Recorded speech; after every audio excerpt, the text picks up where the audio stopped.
What up, boys, and welcome back to another video. So as always, every single Monday we take a look at the mailbox, we clean it out and see how much gold I made in transmog sales, and then we answer questions asked by you guys on the last video. So same as always, if you guys got any questions whatsoever, leave them down in the comment section.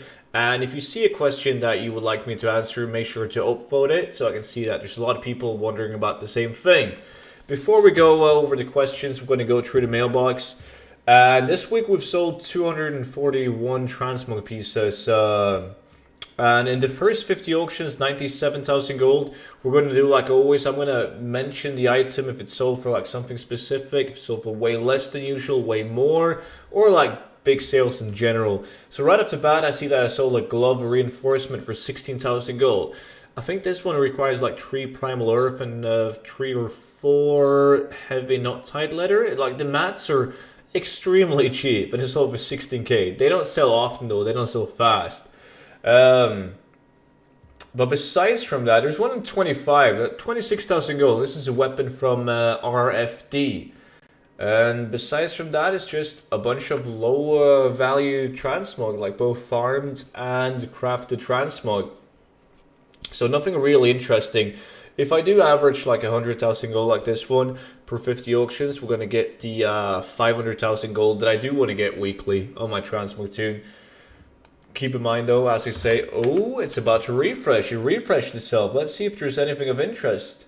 Crafted, chestplate of Limitless Fate, Stonecloth Vest, that's farmed. Fellstay Longblade. Oh, I don't want to talk about that Fellstay Longblade, man. I farmed the materials myself, so I didn't really lose any gold per se, but I would have made more gold if I just sold the materials as they are instead of using the materials to craft it into transmog. Yeah, that would have made me way more gold than crafting it into the Fellstay Longblade and selling it.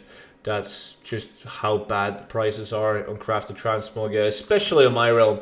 I'm not sure about your guys' realm. If anyone has any input on that, like how prices are on crafted transmog lately, that would be cool to know, because my realm is completely fucked up. Back in Legion, I used to be 10 times better than what it is now. I still sell a lot of crafted items, I just sell them for way less. More competition. The demand is not as high anymore either. 107,000 gold on this one. There's a Persuader though, like this one is from blacksmithing, 27k. The leg plates of Purified Evil, also blacksmithing. Besides from that, shitty items. But 107,000 gold on 50 auctions is not bad, considering that I post a lot of low value items. As you guys can see, 24 gold, 85 gold, 60 gold. I love it. It's more to keep myself motivated. That's why I post these items, because I know they're going to sell. Like, I know they're going to sell, so instead of vendoring it and getting like 50 silver, it's better to throw it up in the auction house, get 85 gold, and it's to give yourself that motivational boost that, yeah, auctions are actually selling.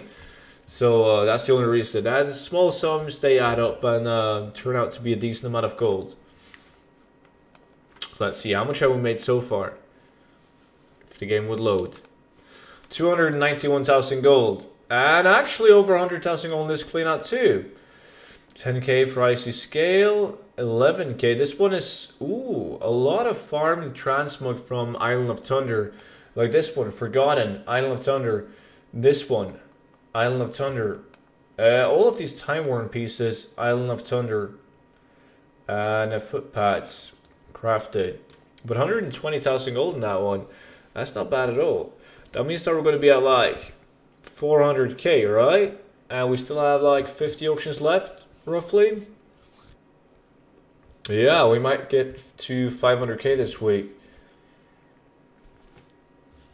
That should be doable, unless we have a shitty clean out now. Come on, 411k.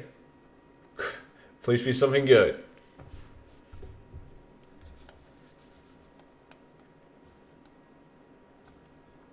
Game, come on.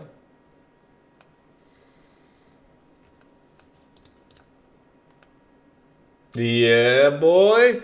500k at least. Nothing of interest. Just the heavy copper longsword for like 6.3k is obviously a good sale. Style and Purple hat for 4.6k is a fucking horrible sale. The Cloud Serpent helm, really bad. Snow Lily belt, nah.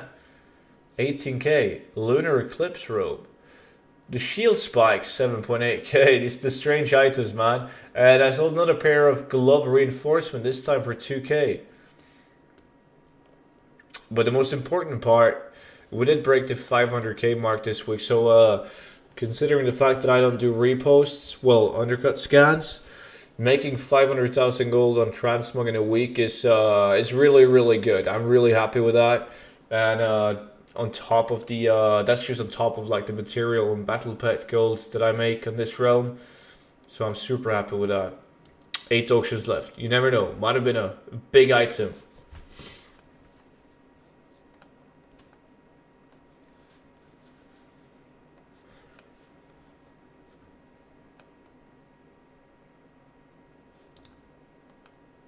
It really wasn't. 11k. More Island of Thunder. Yeah, I mean, not a bad clean out at all though. 521,000 gold this week. That's really, really good. Now moving over to the questions. Alright, let's do it. First question. When you do your 100 runs of an instance, how do you manage your bags and just keep them clean and organized? When you have items you want to keep, do you send them to an else? My bag seems to be a mess after around 20 runs. I show how I do it live on my stream, but basically, whenever my bags are full, like I always have room for like 130 items in my bags. So whenever my bags are full, I mount up on a mount or go to the closest vendor to the dungeon. Usually a mount up on a mammoth. And then I vendor absolutely every item that I don't want to keep. And I'm really selective with the items that I do want to keep and the ones that I just want to vendor right away. So for me, it really isn't a problem at all. But I do put them in the bank after every 10 runs. So after doing 10 runs, I go in the bank and I sort it usually by guild bag. I have like one guild tab with RFD items, and then one with Shadowfang Keep, and then one with Uldaman, and so on. Or in the bank, where I just keep items per dungeon organized in bags, because I don't use bag none. So I like the system of having separate bags. So like these 2 bags can be Uldaman loot, and these 2 can be Shadowfang Keep, for instance. But yeah, not really a problem at all. I just store in the bank or guild bag after every 10 runs. Question number 2. Is there any farm that you really love doing, but you have plummets in value to the point where you don't do it anymore? I guess the biggest one is probably Uldaman. I love to do Uldaman. It's a lot of fun. Just the thrill of the man to get a super item. The only sad thing about Uldaman is that it's become a really popular dungeon to do. So all the random blue items like Excavator's Brand and the Shoveler and all of those items, the Pit's Helmet, they're extremely low in value right now. I used to be able to sell those bad boys for like 25 to 40,000 gold each, and now they're going for like less than 5k. So I don't do it as much anymore. I would like to do it more, but it's just I know deep down inside that it's not really that good dungeon anymore. But I still do it just for fun and hopefully to get a super item. You never know. Next question. Do you think that through the years the abundance of WoW gold farming channels have harmed the market of sales due to the spots being flooded? Also many great spots being nerfed at the start of an expansion due to them being exposed. Guilty. Load the videos, man. Keep up with the great work. If we don't take BFA in consideration right now, I think that gold farming channels have helped the community more than they have damaged for it. Because otherwise, I've said this many times before, otherwise you're just going to have this elite group of people benefiting from the farms, right? Instead of a lot of people like getting to enjoy the farms while they last. And I just think that if I make a gold farming video on one spot, that spot is going to be fucked for like sometimes 4 days, sometimes 5 days, sometimes 5 weeks. But the video is up there, the content is out there, people are aware of it, they can always go back to it at a later point, and the gold per hour is going to be the same as when I made a video on it. I think that's what a lot of people miss out on. They go out, they check a farm, and they're like, oh shit, everyone's doing this. The value of the whatever you're farming has gone to shit. But if you come back a couple of weeks later, the value is going to be okay again. So I always tell the people who come on my live streams to go out and check some of the older videos. And I do this myself. I go through my older videos, see what I farmed a long time ago, and then I go out, I check the value before I start farming, and the value is as high as when I made the video. So in BFA though, yeah, I mean, me and probably some others, we definitely fucked over a lot of the BFA hyper spawns. We did, like, can't get away with it, man. We definitely did.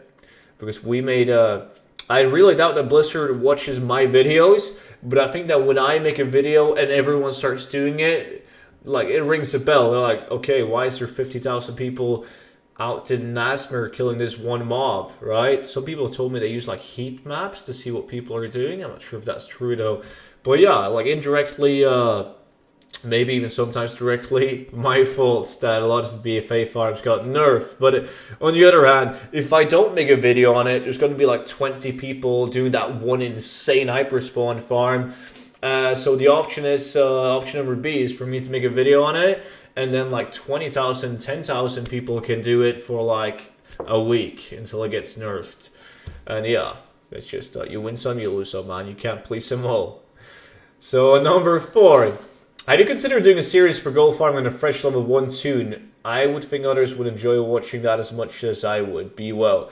I've done, yeah, I've done it in 2 formats. I've done it like leveling from level 1 and up to max level and then getting gold cap. And I've also just moved my farming toon over to a different realm and starting from scratch with no gold.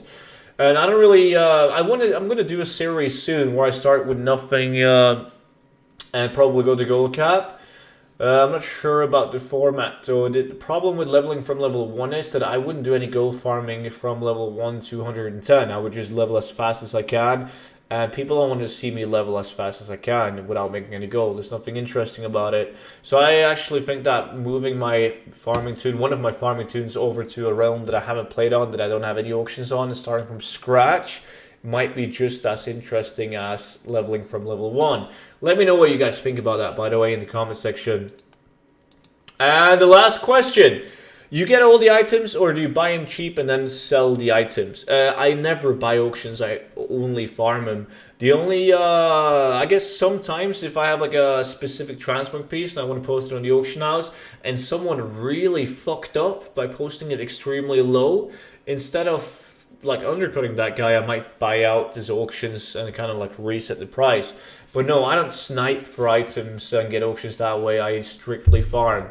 And that was it for today's video. If you guys got any more questions, leave them down below, and I will see you all in the next one. Until then, bye bye.